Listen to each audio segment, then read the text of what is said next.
dans les faits, quand tu es sur un desk de trading, et ça on le comprend assez peu, un desk de trading c'est une PME.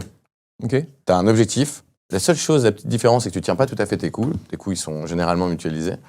Ce serait une PME dans un incubateur ou une start-up dans un incubateur, si tu veux, où une partie de tes coûts sont assumés par un tiers.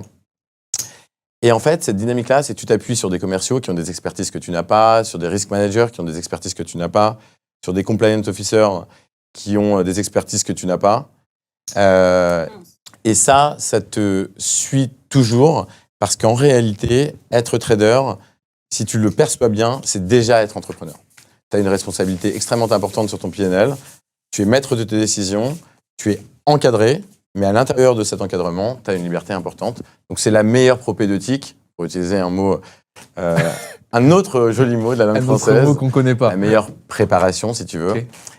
Au fait d'être entrepreneur, je trouve. On ne se rend pas compte du lien, mais en fait, être dépositaire d'un chiffre d'affaires et avoir beaucoup de clés en main pour le défendre, la variation de ta marge, tu vois, ta prise de risque globale, c'est déjà, je trouve, une vraie introduction à l'entrepreneuriat.